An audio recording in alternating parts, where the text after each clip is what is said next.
Hola, les saluda como siempre Roberto Fernández, que le agradece su visita. Hoy hablaremos de la Fraternidad de las Rosacruces. También se le llama Rosa Cruz.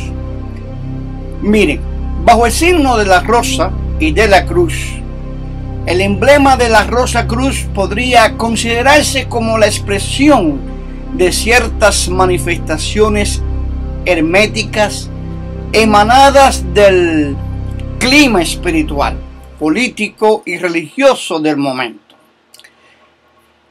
La cruz, instrumento de suplicio, resume el drama de la pasión de Cristo, mientras que la rosa representa la gracia y la frescura.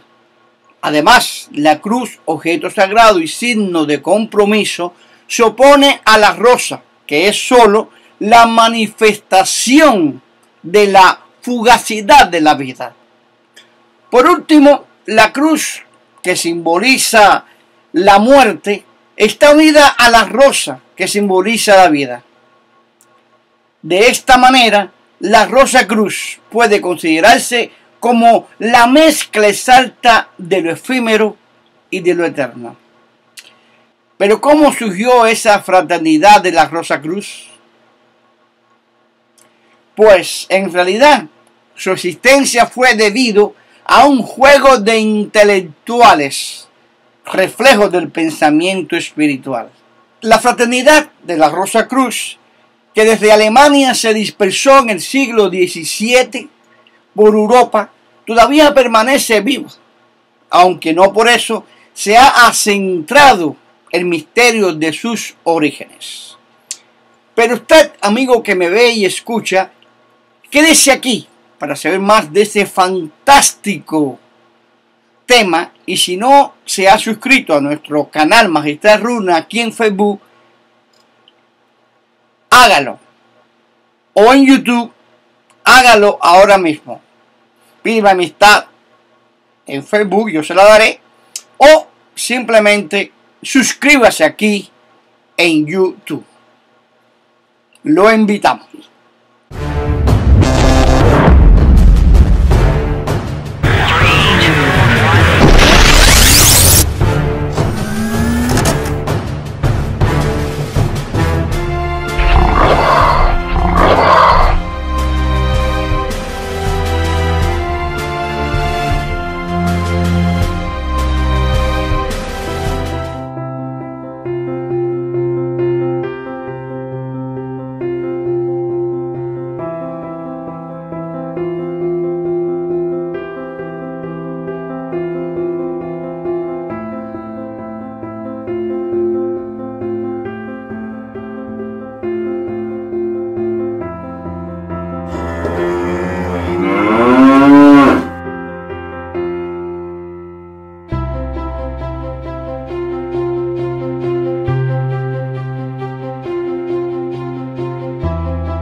Bien, todo empezó en 1614, con la publicación aparecida en Kassel, Alemania, de un texto anónimo, no identificado, no se sabía quién lo había escrito.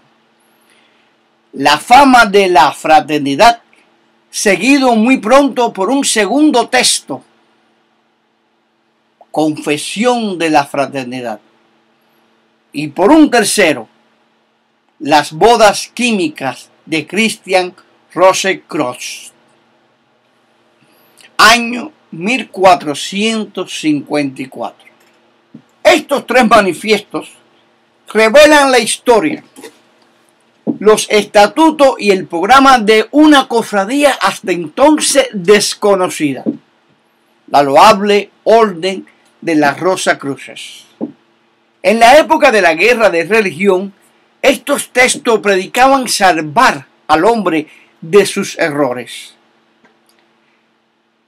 Sí, de sus errores terrenales. Una doctrina basada en la impotencia de la vida espiritual. Los tres textos tuvieron un valor incalculable, que fueron publicados en numerosos países. Toda Europa habría de apasionarse por el personaje místico que era el centro de su enseñanza, Christian Rosenkreuz. Pero, ¿quién era este personaje tan aclamado para los intelectuales alemanes? Pues le diré que Christian nació en 1378 en las márgenes del río Rin, en Alemania, de padres nobles, pero pobres, internado en una abadía a la edad de 4 años. Allí, para que ustedes me entiendan, aprendió griego, latín, hebreo y magia. A los 16 años pasó al cuidado de un hermano con el cual partió en peregrinación hacia Tierra Santa. Pero su compañero murió en Chipre y Rosenkreuz prosiguió solo su viaje hasta que su precaria salud lo obligó a detenerse en Arabia, donde recibió la enseñanza secreta de los sabios, que lo curaron y le proporcionaron el conocimiento supremo. Entonces recibió la misión de comunicar su sabiduría a la cristiandad y de fundar una sociedad secreta que tendría hasta la saciedad del oro y piedras preciosas.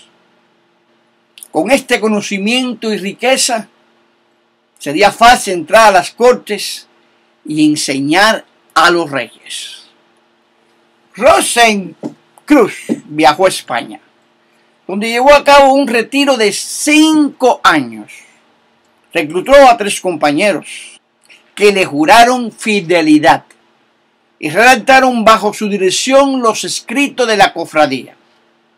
Los 4 fundaron el nuevo templo del Espíritu Santo, donde curaban a los enfermos y consolaban a los desesperados. Después Rosenkreuz reclutó a otros estudiantes y constituyó poco a poco la fraternidad que lleva su nombre. Del manifiesto podemos señalar estas líneas: dirigidos por Dios, elegido entre los más sabios de varios siglos. Los hermanos debemos vivir en la unión más perfecta, el más grande misticismo y la más grande bondad. De la muerte de Rosenkreuz solo se conoce la fecha. Fue en 1484, según el cual vivió 106 años. Se descubrió su sepultura 120 años después de su muerte, como él lo había anunciado. Al igual que esta biografía sumamente alegórica, los manifiestos proporcionan algunas claves que permiten el acceso al pensamiento hermético y esotérico de la fraternidad. Debemos saber que la fama de la fraternidad comprende de 3 grandes manuscritos. El primero, llamado Axiómata, que consta de 3 partes. El mismo es una sátira de las reformas sociales y morales de la época y detalla un conjunto de proporciones indiscutibles e infalibles capaces de resolver todos los problemas que se le plantean y se le plantearán a la inteligencia humana en campos tan diversos como las artes, la ciencia y la religión. También afirma que la redención no puede lograrse más que por una religión del corazón y un arrebato místico. La segunda parte se proclama contra la alquimia química, esta muy atea, por cierto, y maldita, que pretende fabricar oro, según el manuscrito. Y la tercera parte obtiene el relato alegórico de la vida del señor Christian Rosenkreuz. El segundo manifiesto, Confesión de la Fraternidad, está dedicado a parte de los misterios de la creación del mundo. Apareció en 1615 con el mismo editor, calificando al Papa de esa época de víbora y de anticristo, designándole como el adversario absoluto. Y el tercer manifiesto es la confesión proclamada por el hombre que debe seguir las riendas cristianas. En este texto también se dice que la orden utiliza una escritura secreta que se interesa por la astrología y que rechaza el sistema de Ptolomeo. Recordemos, para los que no saben, que Ptolomeo se llamaba Claudio Ptolomeo, nacido en el siglo II. Fue un astrónomo, matemático y geógrafo griego. Fue el último gran representante de la astronomía griega y, según la tradición, desarrolló su actividad de observador en el templo de Serapis, en Canopus, cerca de Alejandría. El último manifiesto, Las bodas químicas, apareció en Kassel, Estrasburgo, en 1616. En este relato se encuentra toda la espiritualidad rosicruciana y aparecen símbolos de cada frase. A los 81 años, Rosenkreuz escribió sobre la iluminación que recibió bajo la alternancia de revelaciones oníricas y de pruebas iniciáticas que dieron fundamento a la profundidad de su pensamiento espiritual. Hasta el momento podría tratarse de una divertida historia literaria, pero la suerte de los manifiestos no deja de sorprender a la humanidad. Su difusión rápida y espectacular fue el medio por el cual el pensamiento de la fraternidad alcanzó a toda Europa. En ese momento, desgarrada por las guerras religiosas. La amplitud de este éxito se debe tanto a la personalidad enigmática de Rosenkreuz como a la universalidad de su pensamiento. Desde 1614, la fraternidad ya no hacía distinciones de razas, de sexo o de clase social. Ninguna entre los hombres, a lo que atraía a más personas querer entrar en estas cofradías. Los sabios de todo el mundo, decía el texto, deben reunirse con el fin de mejorar el destino de la humanidad. La investigación gnóstica, conocimiento absoluto y lo divino, era su único objetivo. En realidad, ese ideal respondía a la aspiración y al sueño de una élite de hombres de letras y de ciencia que desde hacía mucho tiempo querían reformar el conocimiento de la sociedad. En cuanto a las costumbres, la filosofía, el gobierno y la religión. De ahí la extraordinaria comunidad de pensamiento que se creó alrededor de la enseñanza de Rosenkreuz. Entre los hombres más eminentes que se adhirieron intelectualmente a la fraternidad está Newton, Descartes y Spinoza. Desde 1614, el número de publicaciones dedicadas al fenómeno se hizo considerable y no cesaba de aumentar. Comentarios, tesis de todo género y opúsculos salían en todas partes. Para 1717 se citan ya más de 980 reseñas y cerca de 400 autores como referencia sobre el tema de la Rosacruz. Paradójicamente, en esta multitud de escritores, donde se descubrió una de las claves del origen de la Rosacruz, pues el autor del llamado Tercer Manifiesto se dio a conocer.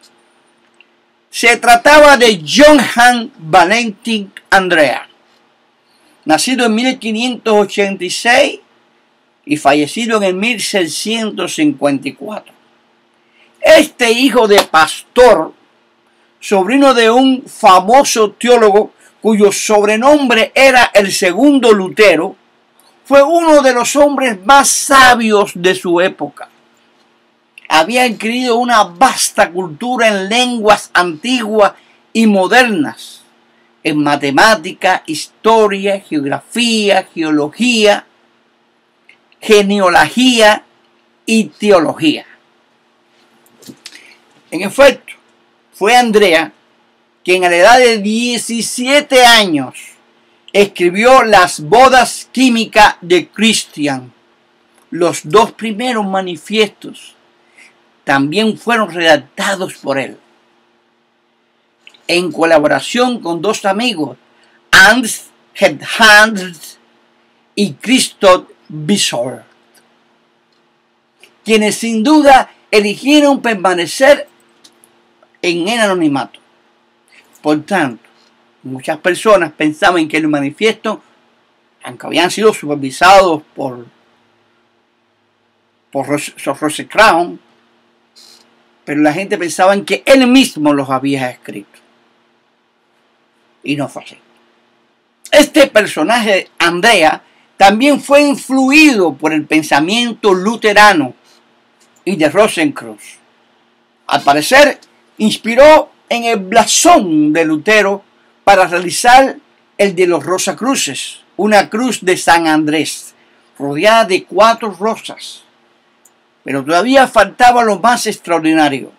En 1617, en su libro Menispus, Andrea revelaría que la fraternidad había sido una farsa, un juego de curiosos.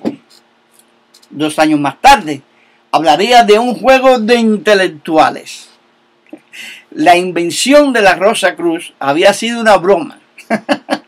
Sin haberlo deseado, el ardiente joven había desencadenado un movimiento de seres reunidos en un ideal común que se consideraban predestinados por el Altísimo.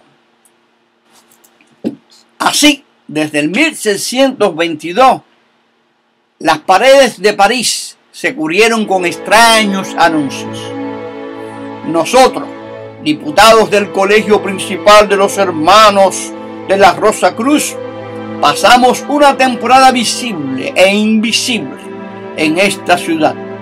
por la gracia del Altísimo, hacia el cual se vuelve el corazón de los justos, para sacar a los hombres, nuestros semejantes, del error de lo que le llaman muerte. Esto ya queda muy lejos del simple juego de intelectuales. Si bien la Rosa Cruz original de Andrea no era más que un colegio invisible, una fraternidad sin columna vertebral, las sociedades cuya creación en ella provocó un carácter diferente, una estructura diferente. En el siglo XVII y sobre todo en el XVIII, se multiplicaron las agrupaciones que decían ser de la Rosa Cruz. La sociedad rosacruciana más conocida, creada en 1710 por Samuel Richet, originario de Silesia, sigue siendo la fraternidad de la Orden de la Cruz. La Orden de la Cruz de Oro. Esta sociedad secreta implicaba una jerarquía de grados, una ceremonia de iniciación y un consejo de dirección. Sus adeptos llevaban una joya en forma de anillo pectoral y se hacían reconocer por palabras, signos y toques que pronto la harían ser reconocida como una francmasonería muy particular.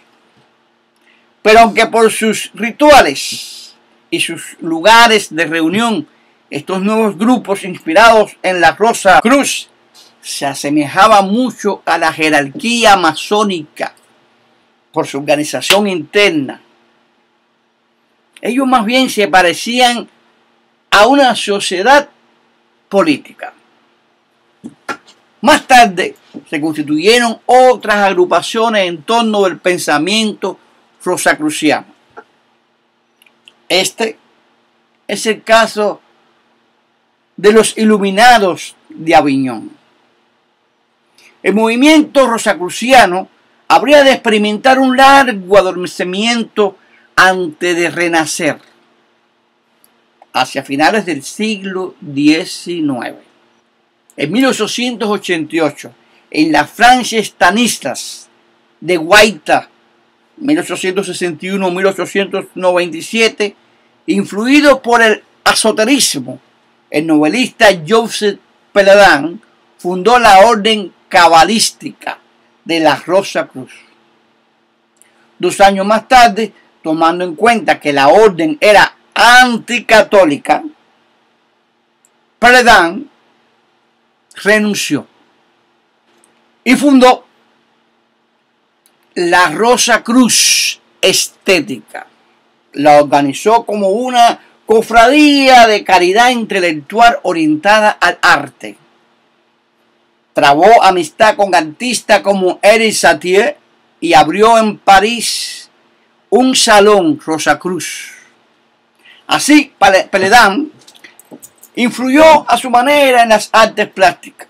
En 1957 se constituyó una asociación internacional de los sabios, también llamada Movimiento Putwash, con la finalidad de mejorar la suerte del hombre y de la humanidad. Esta fraternidad de sabios no podía dejar de recordar la ideología de Rosén Cruz. En cuanto a la Rosa Cruz de Oro, todavía continúa celebrando en la actualidad reuniones que, aunque han perdido su carácter secreto, siguen dedicadas a la gnosis original. Más de 380 años después de la aparición del primer manifiesto de Andrea y de sus amigos, la Rosa Cruz sigue siendo un misterio. ¿Cómo pudo esta fraternidad nacida de 3 textos volverse tan real y en ocasiones más presente que muchas otras organizaciones que sí cuentan con un pasado histórico? cómo algunos hombres, como Descartes, de espíritu positivista, que solo se topó con un hermano de la Rosacruz, llegaron al grado de dedicar una de sus obras a la fraternidad.